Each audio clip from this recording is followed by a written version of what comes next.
Guess it went up pretty quick. Good evening, everyone. For those of you that it's evening, some of you it may be morning, afternoon, I don't know where you are, but welcome regardless. And today, where I am, is the 4th of January. See if I can get this right 2024. What do you know? I don't know if you're like me, but for the first few days, if not weeks, I'll go along and still peg the last year as the year that we're in. I do that quite a bit. You've all heard, for those of you who followed me, you have even heard me say the wrong month on a number of occasions. But that's usually because I've got something else going on in my head and I'm trying to tie something in and it makes a connection to something like that. So, anyway,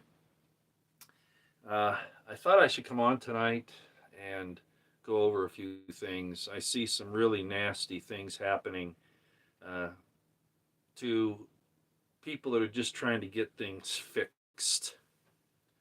And we could talk about a lot of that. I'm not here to discuss specifically tonight the situation in Ukraine or even in Israel or the problem at our southern border, the treason and the betrayals that are going on by our government.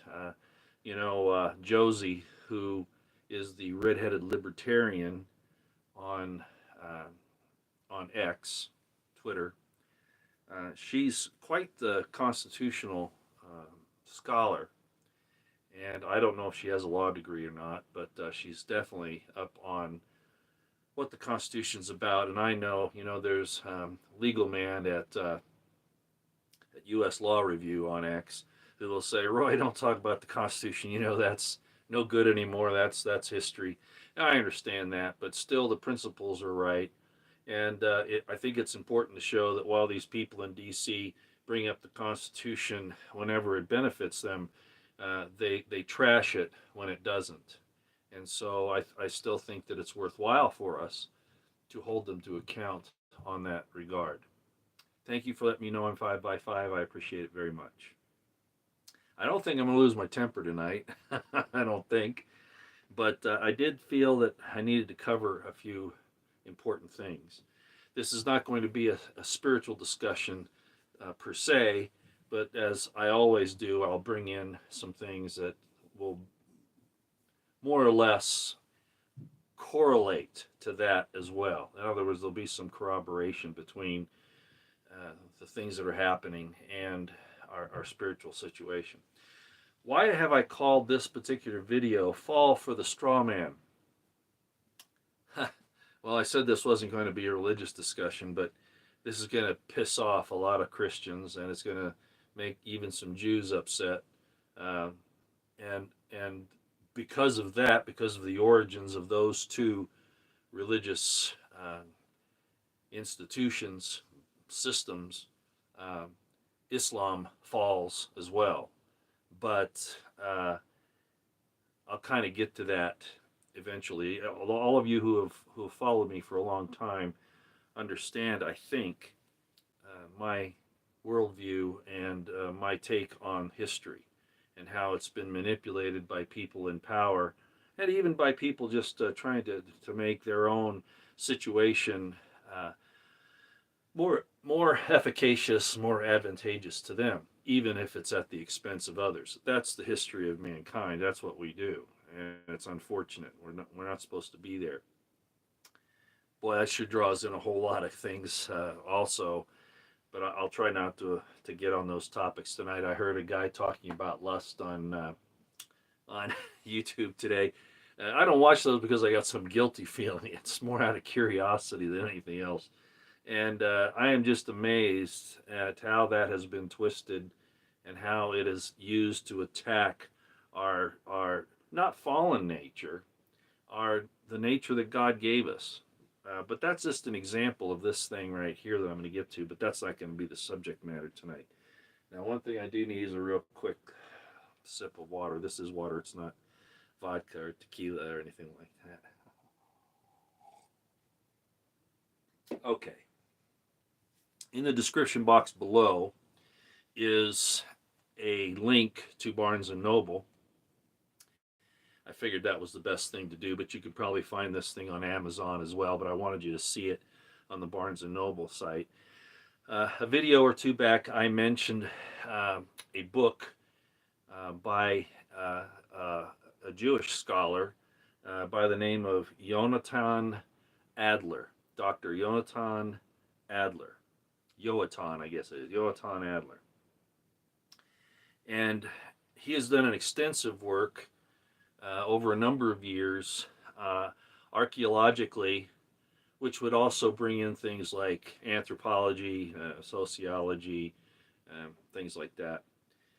Anyway, he's published a book, and it's out now in the hardback. I don't think it's out in the digital or the paperback yet, but and the hardback book is pretty expensive. But at any rate, let me give you the name of it. It's in the description box below. The Origins of Judaism, an Archaeological Historical Reappraisal.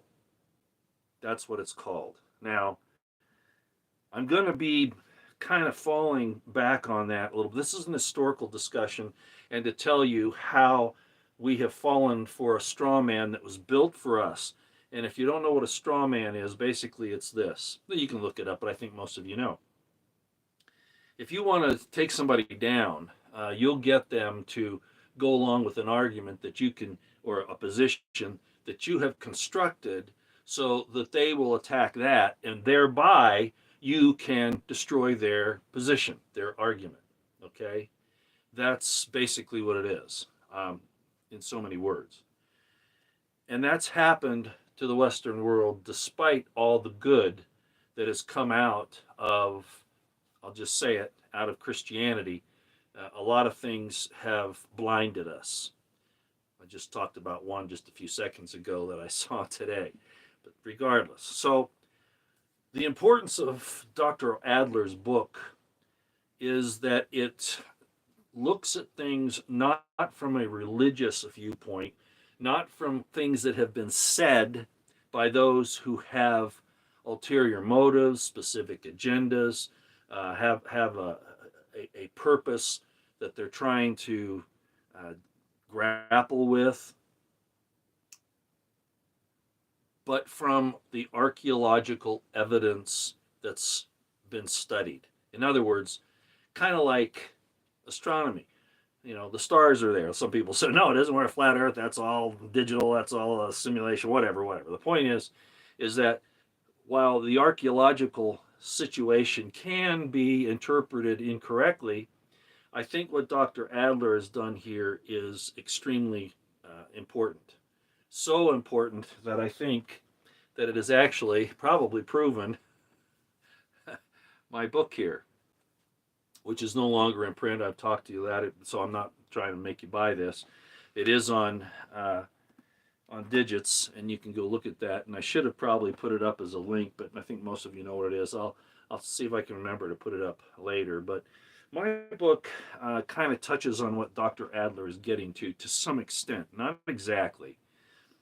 I maintain in this book that the real line of succession, if that's even to be considered at all, in the Israelite to Christian line, isn't Judah at all. That it's actually through Joseph, and specifically through Ephraim.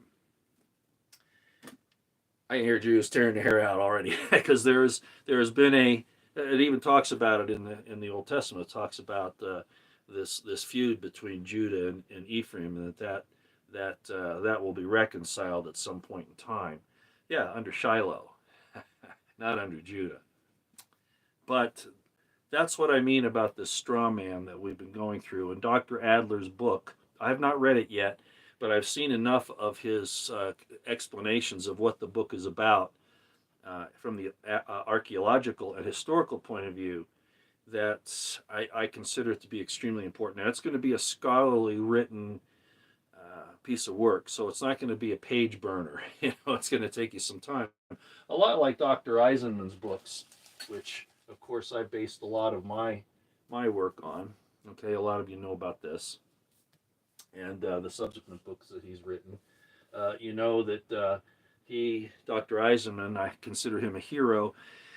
He is the one who basically forced the Bibliothèque École, the Bibliothèque Nationale, the Catholic Church, the Israeli Antiquities authorities, and those people who were trying to keep the Dead Sea Scrolls away from the public, away from the scrutiny of our eyes.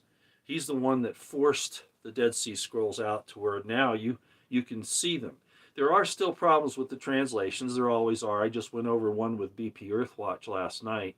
Not last night, the night before. Jesse, I'm not going to, don't worry, Jesse, if you're listening, I'm not going to steal your thunder from what you're working on. I'll kind of hint at it tonight real quick. But the point is that things, even in, as I have said for a long time, things even in the Old Testament and the New, both, have been manipulated, both by the people at the time of the writing, by the interpretations of those further down the line in the timeline, and all the way even to the way the Quran and the Hadiths, for instance, were constructed using Messianic Christianity, Messianic Judaism, Messianic movement of the first century with its very militant side, and the Talmud, and especially it's the dark parts of the Talmud. For those of you who've read it and know what I'm talking about, I don't want to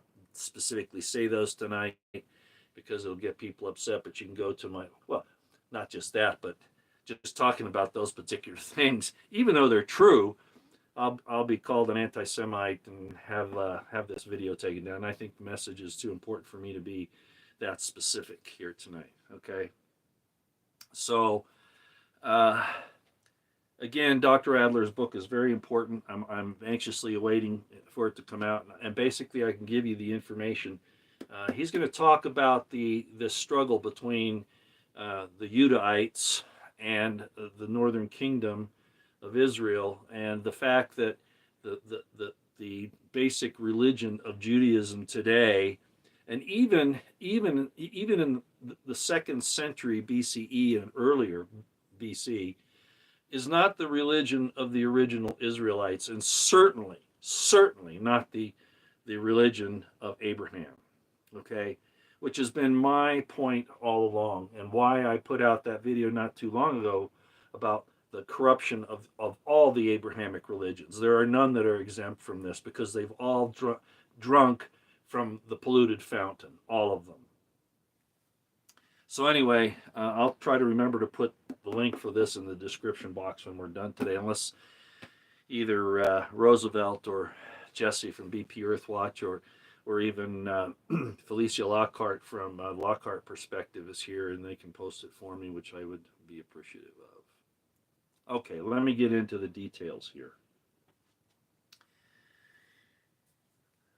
And before I do, I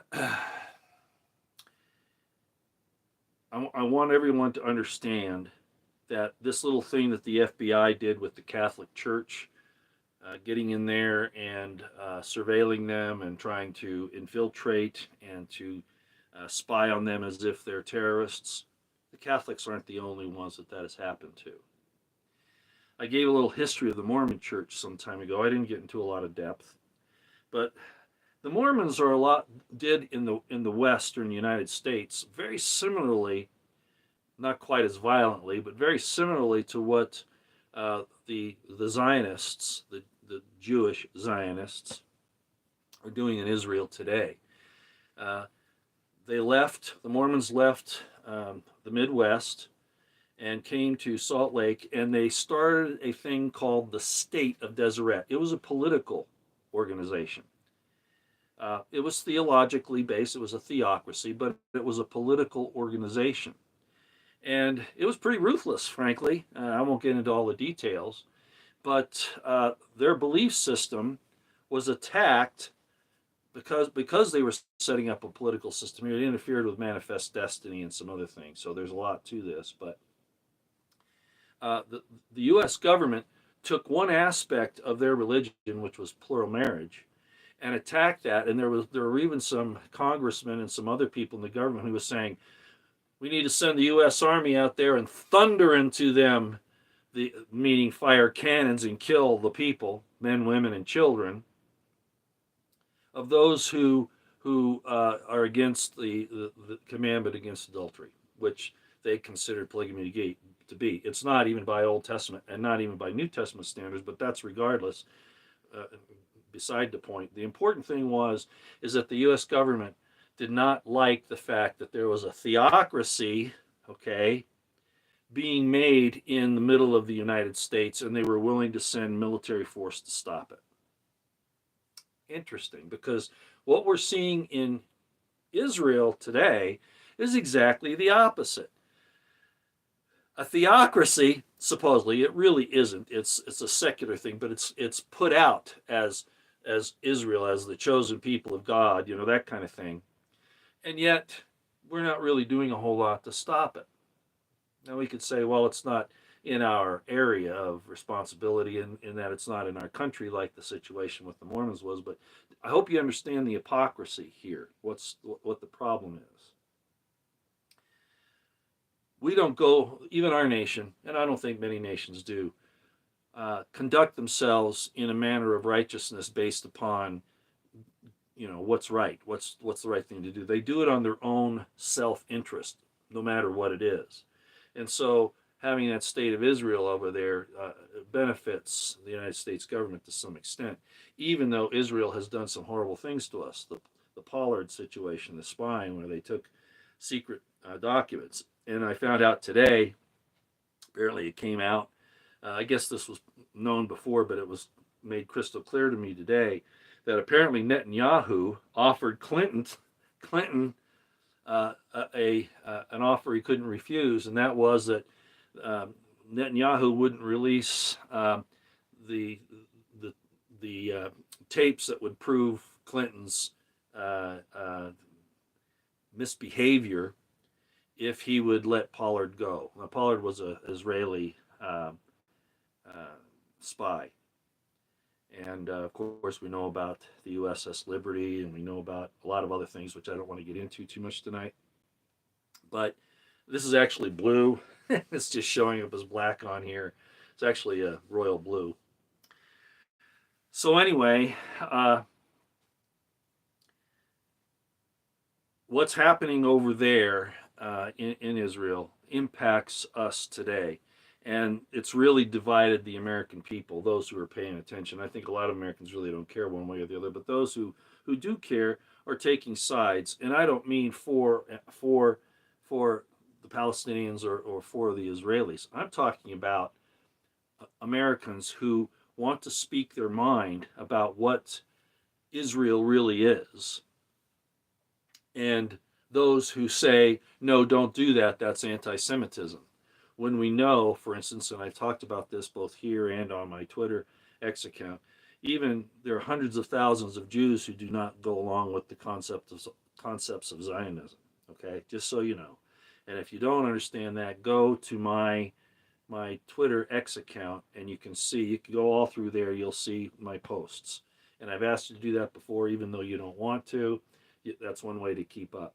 So what we have here is a situation where we are being divided again on another issue. People trying to make this about anti-Semitism just because we find fault with a country that's doing horrible things. It's not anti-Semitism anymore, as I pointed out, than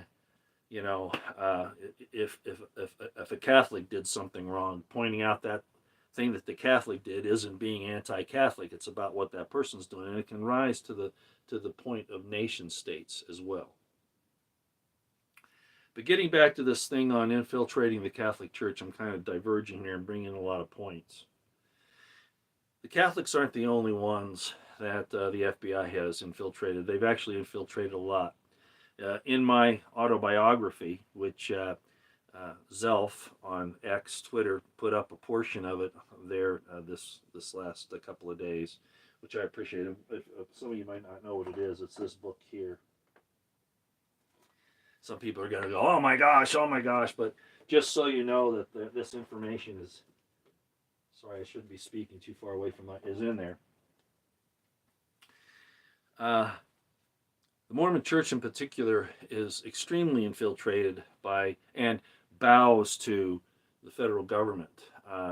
I know that personally from working with them back when I was a military officer at 12 Army Depot in Utah, and we were doing an investigation. We needed some information on a suspect. We didn't get a warrant. We called the church. I'm just being honest about it. We called the church, and the church gave us everything we wanted to know about the person. They didn't even ask for a warrant or a subpoena or anything.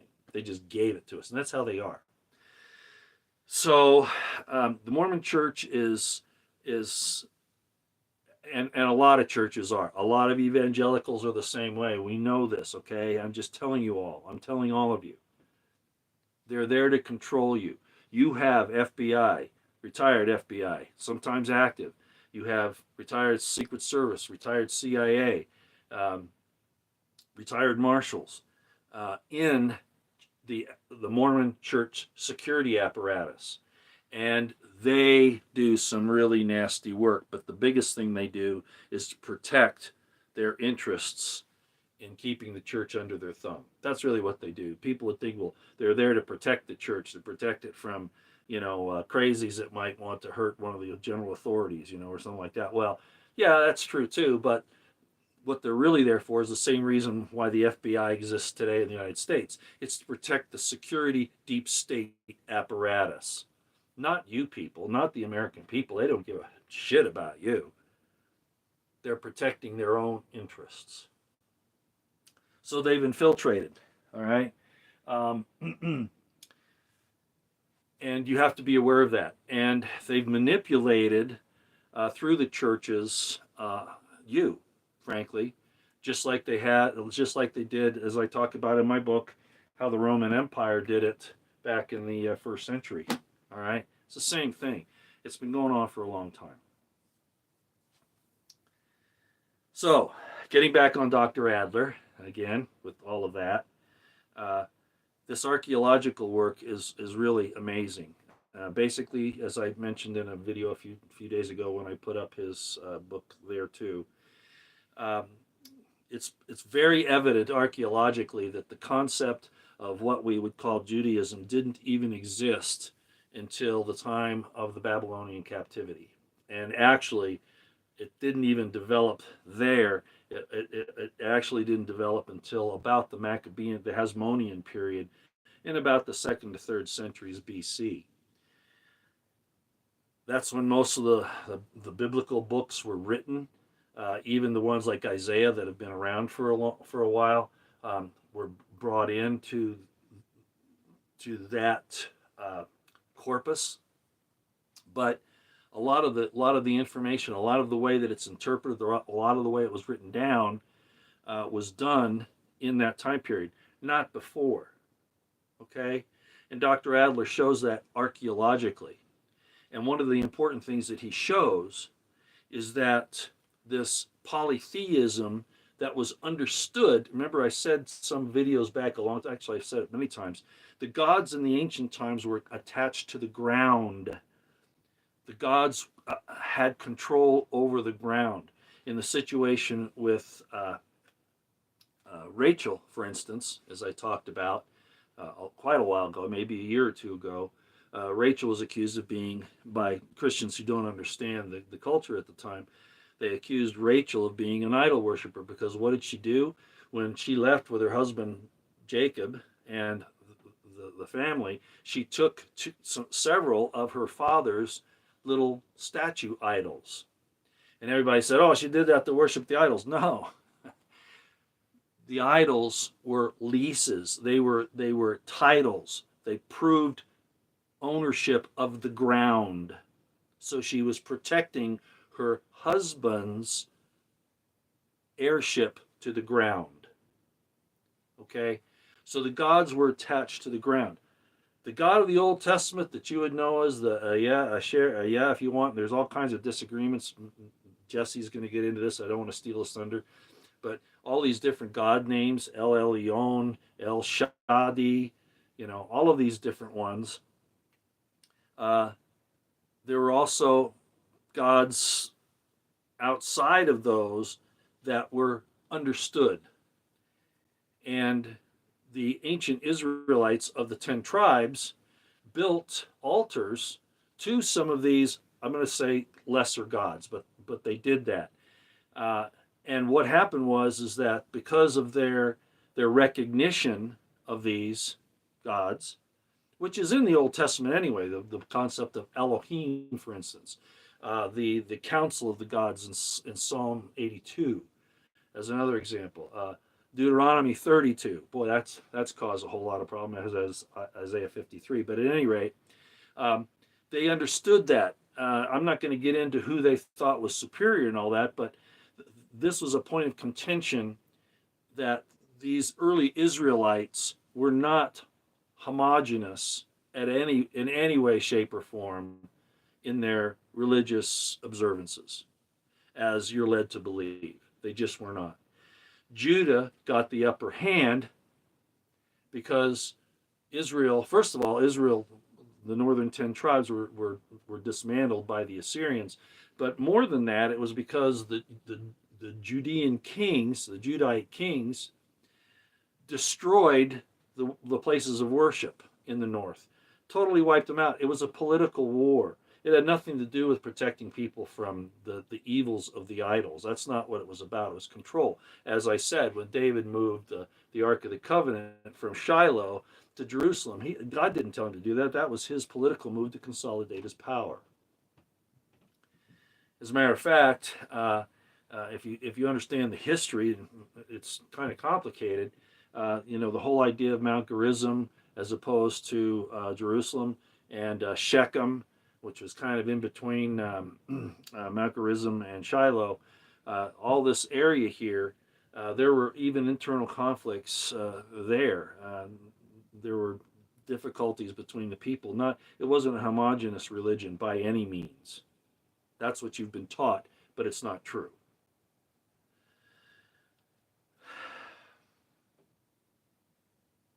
Okay, let's see, where do I want to go here? I think this is where I want to go. And this is going to be disturbing. Okay?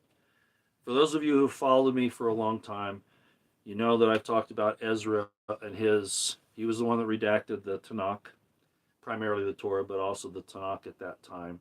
And the Hebrew Jewish Bible came out of that. And then, of course, later there came the Septuagint and the Greek translation of that. But there were problems with that. Whether because he was trying to stop these internal conflicts between, as I've just explained, where it wasn't homogeneous, or again to seize power, which would be my estimation. Ezra had this problem where he had to reconcile the disagreements between the Yahwists, those who considered Yahweh the supreme God in the Jewish religion. In other words, he had control of the ground there, and then they expanded it and said that he was the head God of the entire universe, okay? Or the Elohists, those who talked about this concept of El, and that goes into the lesser gods as well, the Elohim. So first and second chapters of Genesis are trying to reconcile that. I've heard all kinds of explanations of those things, and I'm not going to get into that tonight. I wanted to stay political on this, and that's what this is. This was all a political maneuver by Ezra, and the subsequent scriptures that you have both in the Old Testament and the New are influenced by what these people were trying to do to seize, obtain, and retain superiority. It's just a fact. If these people were the chosen people of God, it's real interesting now. It's explained away historically and religiously that the reason why these people suffered so much, like the Babylonian captivity, the Seleucid reign that seized the power, and all that, the Romans, the destruction of the first temple by the Babylonians, the destruction of the second temple by the Romans, because they just disobeyed God. Well, or It's because God's saying, you ain't it. And that's my position. You ain't it for lots of reasons. And I'm proving it to you. And it's going to happen again with what's happening in the Middle East now. It's going to happen again.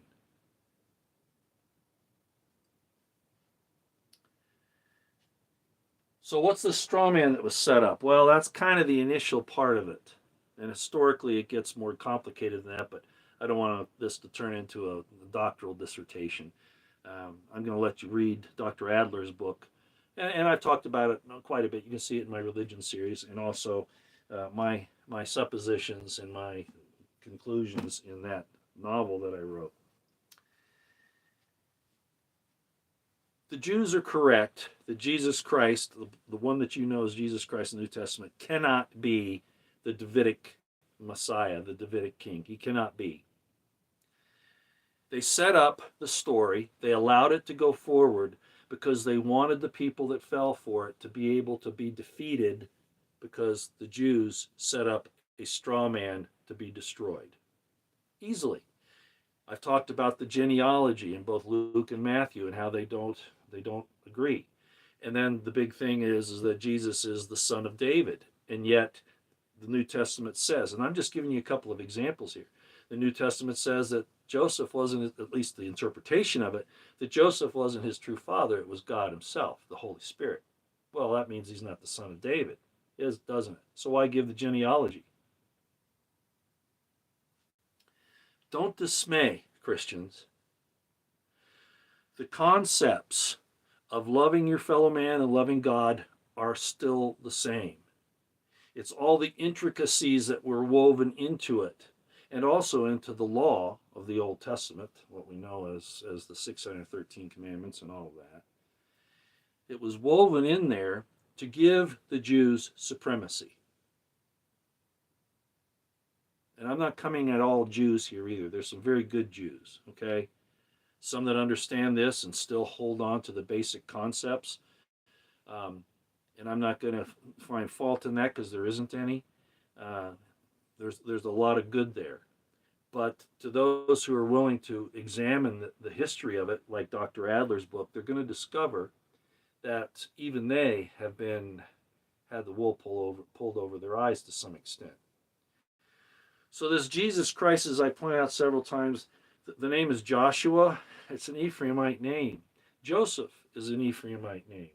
Now, yeah, those names, went back and forth to some extent amongst the tribes. You'll even find Judahites that are named Joseph, right? Maybe even Joshua. I don't think I've ever met one. But the point is that there was something there about this Ephraimite Joseph line that took precedence over the Judahite line.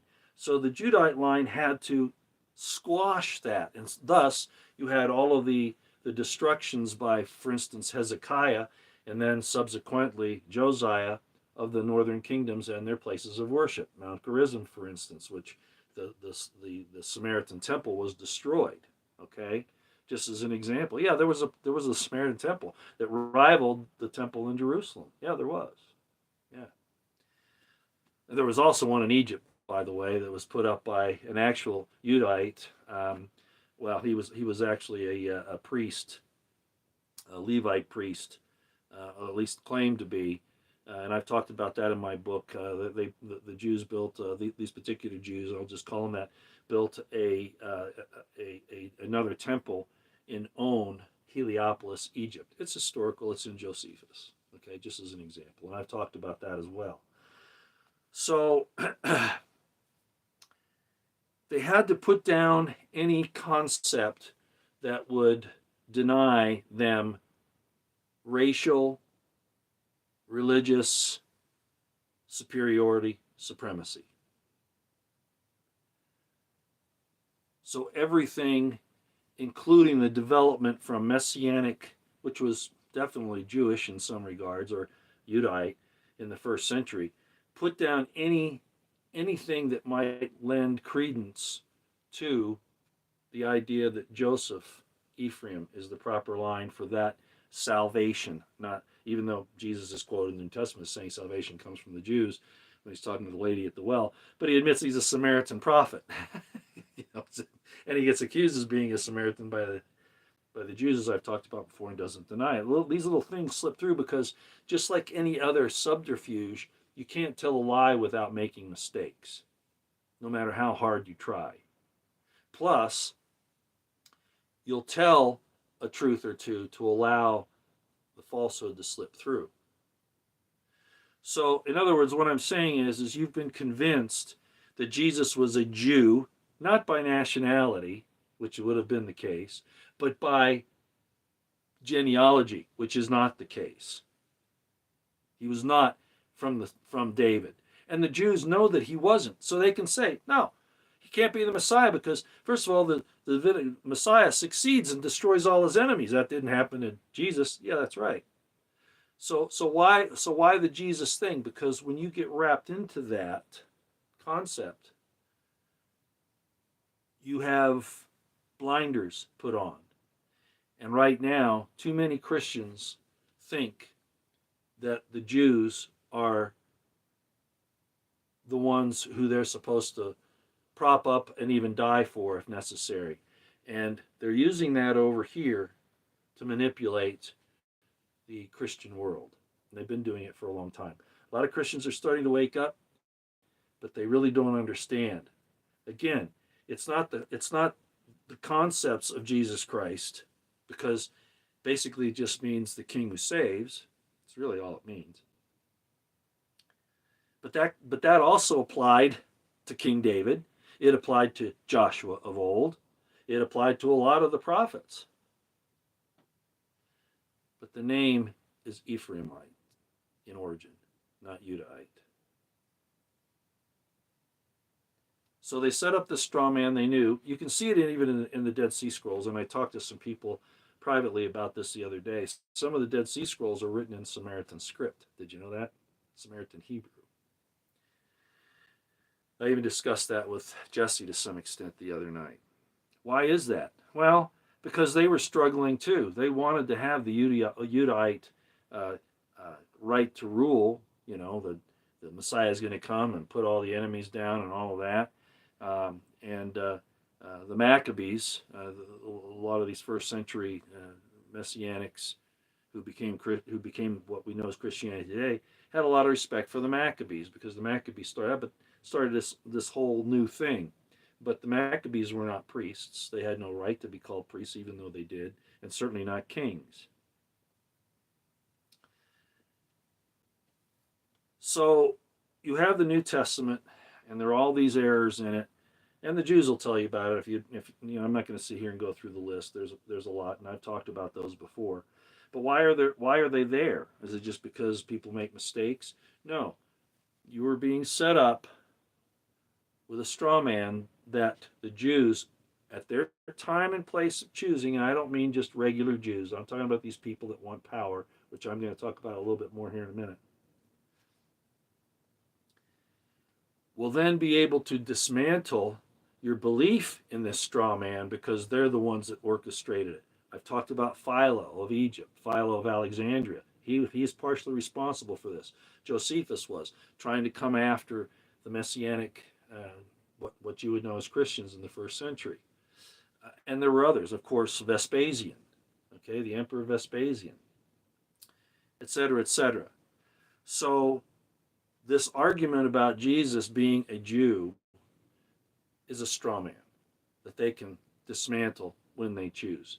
And Jews will rip you apart, and rightly so, if you say that Jesus was the Messiah in the terms that you think that you're supposed to discuss him concerning those attributes. Just so you know, and I said this before, that's where I go back, and it's in Josephus even, this crucifixion of the Samaritan prophet who lived at about the same time.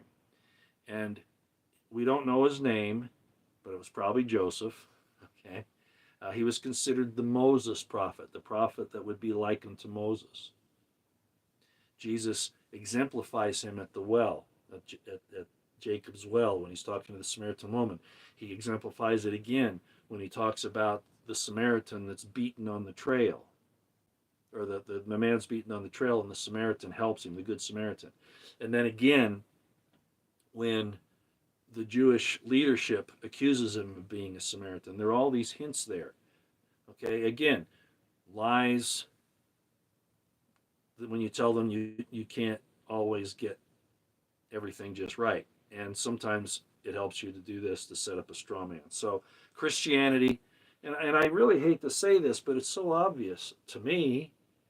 And if you think about it, it's true. Look at where we are today. You've been set up to believe in something that can be easily dismantled. Whereas, if you believe the biblical story, and again, there are problems with that, like I said, it was put together by Ezra, right there at the Babylonian captivity and subsequent to it, for political reasons primarily.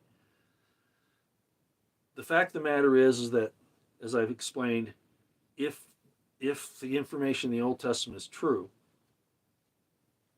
and it comes and goes, there are parts that aren't and there are parts that are, and I've discussed that to some extent.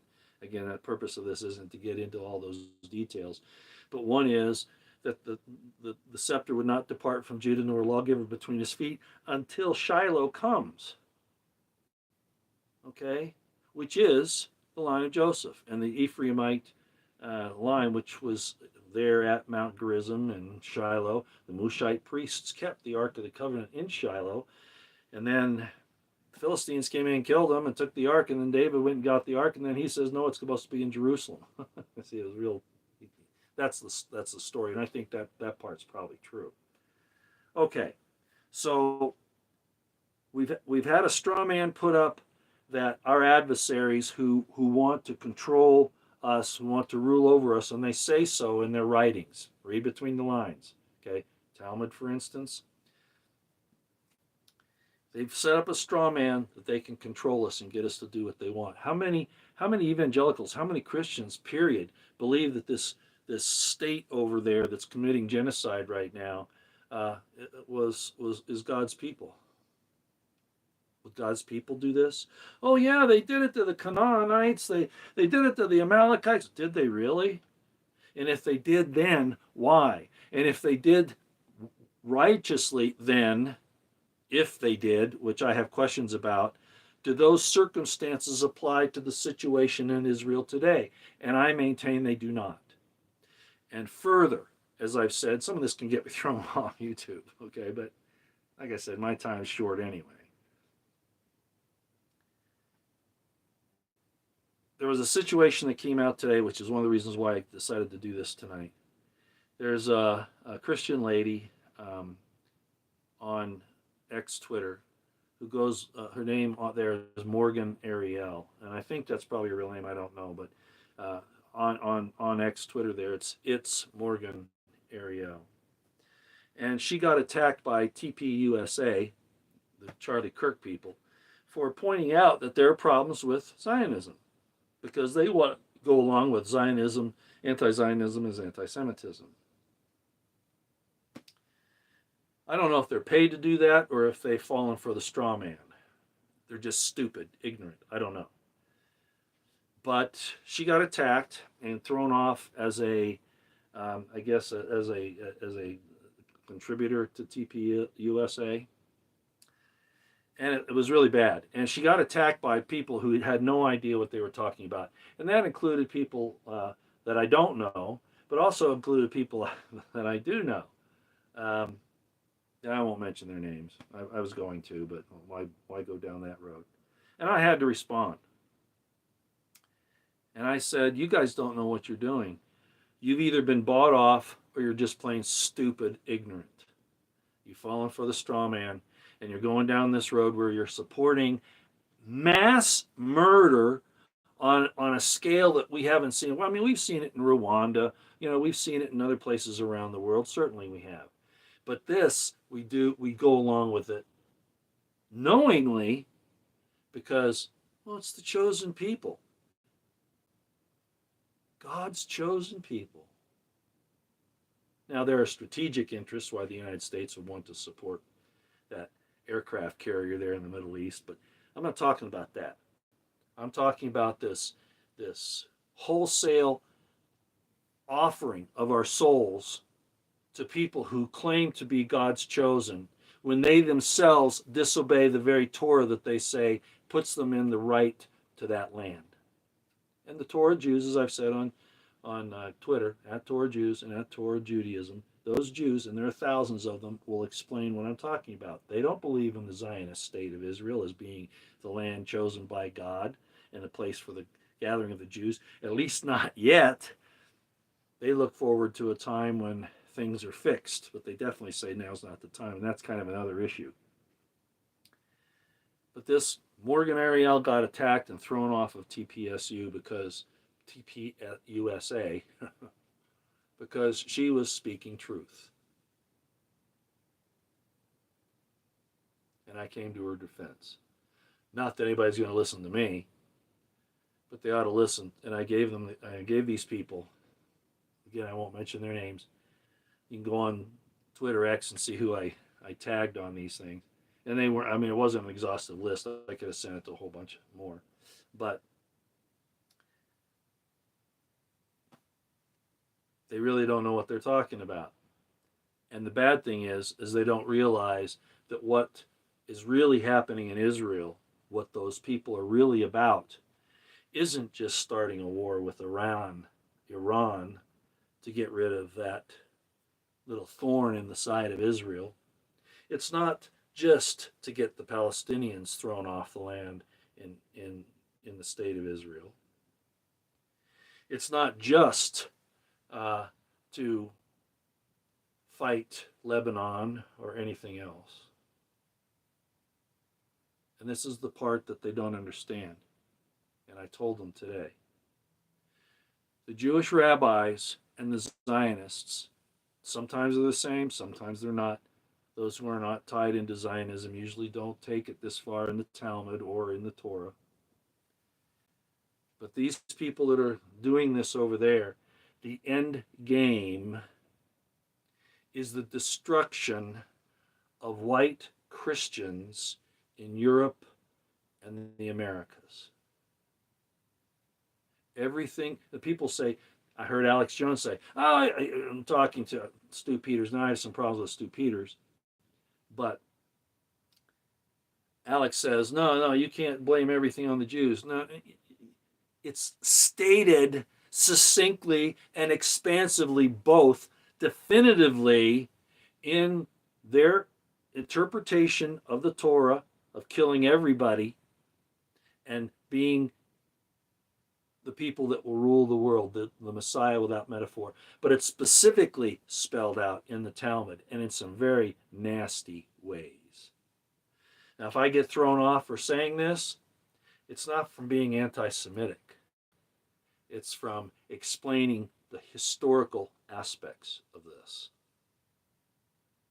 So people like Speaker Mike Johnson, Governor Ron DeSantis,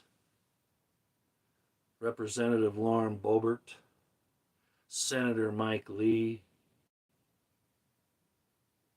Pastor Hagee. I could list a lot, like hundreds, probably thousands. You had better wake up and understand that everything that's happening is to destroy you as the end game. You are Amalek to these people. You worship a false god. If you worship Jesus Christ, you're worshiping a false god. Therefore, under their law, which they want to make the Noahide laws, most of you know about that, which is no different than Sharia. There's a hair's breadth of difference between them, I've said before. They say they have a justification to annihilate you, to kill you, your wives, and your children, and everything you own they can take. It's in the Talmud. I'm not making this stuff up. I've placed it on my Twitter and X account, and some of it I've put here. So it's really not Iran that Israel is after. They want to destroy Amalek, everyone except themselves.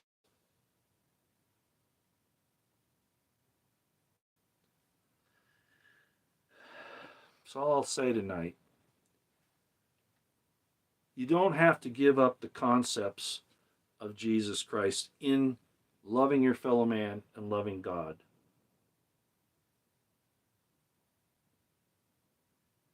But don't think that you're required to believe,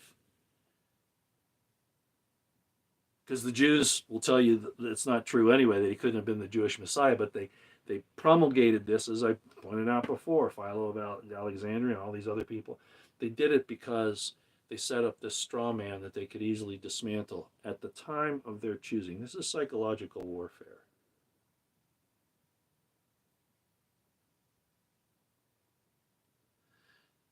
It is my belief that there was a man 2,000 years ago, and I talk about it in here, who in fact was the descendant, whether he could prove it or not, that might be another thing, but a descendant of Joseph through Ephraim, and he received the heirship of the fatherhood, the patriarchy of the family.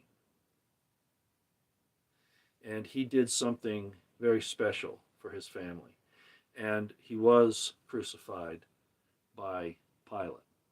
And that story was assimilated, all right, taken and matched up with some of the things that the early messianists did, like James, the brother of this guy.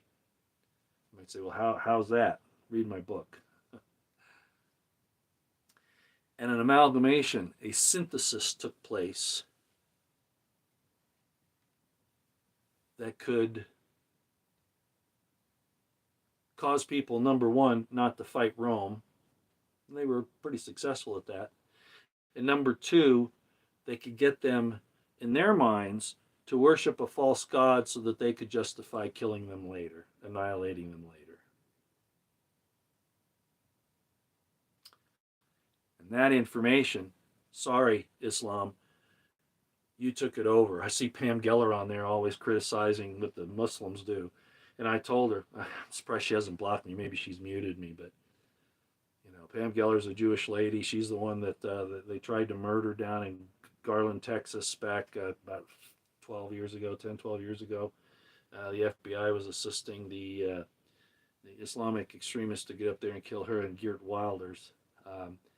But fortunately, there were some off-duty police officers there that took them on and shot them. But the FBI was helping that to come about, and then said, oh, no, it just got out of control. Yeah, right, sure, like everything else they do. But Pam Geller was always coming down on the Muslims. And I wrote her, I said, she's talking about all these bad things they do all the time. And I wrote her, I said, Pam, where did they get that? Where did they take that? Where did that idea of theirs come from? I've told you. It came from a synthesis of Messianic Christianity, Messianic Judaism in the first century, and Talmudic, Rabbinic Judaism of the 3rd and 4th centuries. That's where they got it. They just plagiarized it. I can hear Muslims pulling their hair out and saying, blasphemy, hey, you own it. And I've talked to Christians tonight, and you own falling for the straw man. And Jews, there are those who understand this problem. And they realize that some of the things in the Talmud are just not good.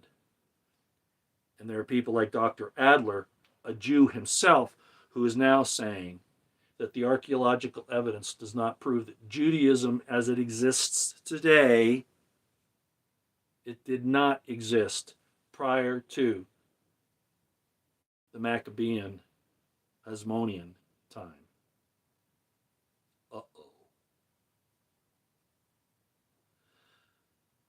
And I've talked about it for years. After I studied under Dr. Eisenman, I had input from Dr. Ruth Altman from Jerusalem University and Dr. David Price, etc., a lot of other people, Dr. James Tabor, a lot of folks. That's when I put this together.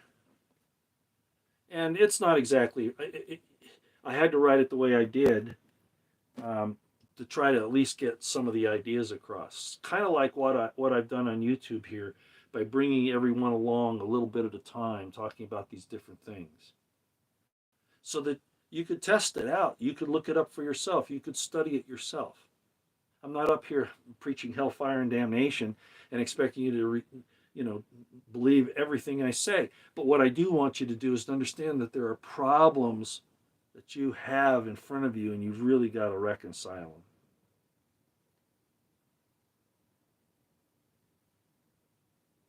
I believe that the Shroud of Turin is real. I just don't believe it's a Jewish Messiah. I don't think he's Jewish at all. I think he's Ephraimite. He's a Samaritan.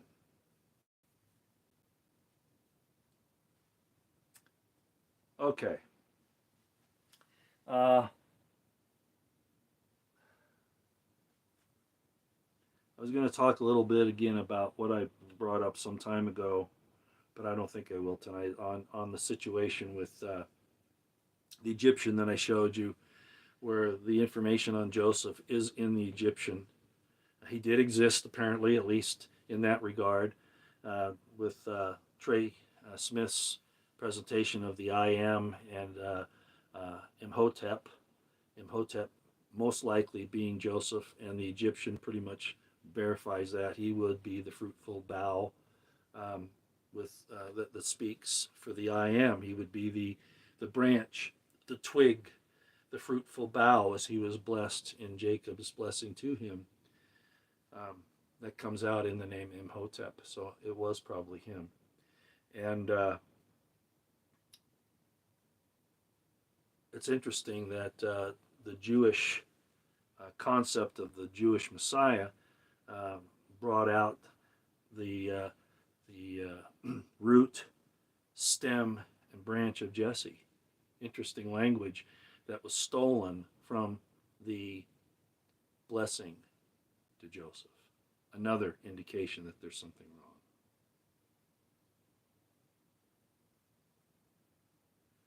wrong. Okay, that's all I've got. Again, I'm not attacking the concepts of loving God and loving your fellow man and treating people right. I'm not even attacking, I'm pointing out that the Pauline Christianity and the ideas surrounding the Jewish supremacy of the New Testament, even though Paul tries to get away from the Jews, he has a different agenda. He's kind of in a different category, and that category is muddy the waters. And he got to the point where he actually thought he was Jesus. If you understand the psychology of what was going on, he actually considered himself, the way he talked to the churches and things like that, that now it's him. And if you teach any other gospel than what he's preached, you're going to be cursed. Well, that's pretty heady, right? So he went off the deep end, and it's my belief that he was an infiltrator by the Romans and the Herodians. He even admitted he was of Herodian descent, right? Okay, even though he said he was a Benjamite. Okay. By the way, anytime you're forced to convert, it's invalid. John Hyrcanus forced, as I've talked about before, I talked about it in this book here. John Hyrcanus, one of the last Hasmonean king, forced Herod and his family to convert to Judaism. Therefore, it was invalid. They weren't Jews. And it actually happened with the Samaritans too. John Hyrcanus, when the Samaritans would not come into the larger fold of Judaism, he killed them. He slaughtered them. That's who you're dealing with. You don't believe in their God. You don't believe in their supremacy. Through cherem, I talked about that, they can annihilate you. Everything about you. You, your wife, your children, everything that you own, everything. And they're setting that up right now. Beware. Okay. Thanks for coming. I take questions, but I've already gone almost an hour. That's nuts, Roy. All right. Matthew Silva. I might just close by saying I'm looking forward to Jesse's BP Earthwatch's presentation. I know I won't agree with him on a lot of it, but he's on the right track. The idea of Psalms 82 with the gods over, they're each proportioned.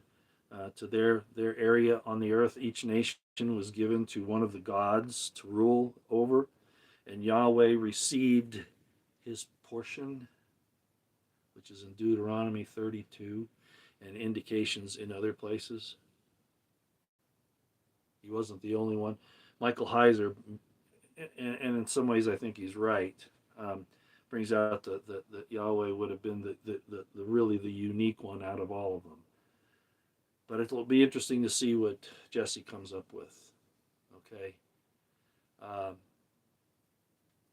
And I think I'll just leave it there. I'll try to remember to put up the link to this book as well in the description box after this is uploaded. And it's okay if you dismiss everything I've said, but look around you. And what are you actually getting ready to do? What are your leaders actually getting ready to do? Who has blackmailed? It could be the Russians, it could be the Chinese, but we know it's Israel as well. Who has blackmailed so many of our leaders? I just pointed out the one that came out today, but Netanyahu having a little blackmail over Clinton to let the Jewish spy go, or else Netanyahu was going to release a whole bunch of information on Clinton. Huh. Some ally we got there, right? Please copy this. Keep it. I won't.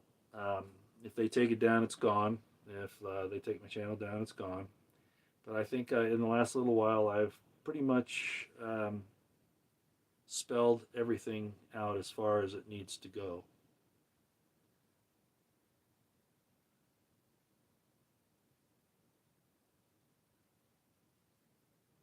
Keep your eyes on the horizon, your ears to the ground, situational awareness on high. Continue to prep, pray, and stay out of the way as much as you can. Get out of the system as much as you can. It's difficult. You can't do it completely, but do it the best you can. The important thing is don't take part in what they're planning. Stay away from it. Don't be like these people that are attacking Morgan and Ariel. Don't be like them. Understand that a straw man is being destroyed right now, and if you get in the way, they will take you out. So just let them do what they're going to do. Speak up like I am. Speak up like Morgan does. Speak up like other people do. But don't get involved in their plans, these wars and all this other stuff. Don't let your sons or daughters, especially your daughters, get involved in this. Nobody really. Don't let your daughters do it. The destruction of the women in ancient times was one of the first things that armies did, because those are the people. The women are the ones that build the nation again, right? They carry the young. Why do you think Israel's killing all those kids in Gaza now? Well, they've said it. There are rabbis that say, we have to kill the children because they'll grow up not liking us. So we got to kill them now. All of them. They said that. And I've posted it. And if YouTube takes me down for repeating what many rabbis say, I could put up links right here, right now. Go to my Twitter X and you'll see them. They say it. And it's in the Talmud as well. And it's their interpretation of Joshua going after the Canaanites, going after the walls of Jericho, David fighting the Amalekites, all these kinds of things. It all goes back to that. But these are all stories to justify political power, not godliness. You bring about godliness by your example, not by force. Out here.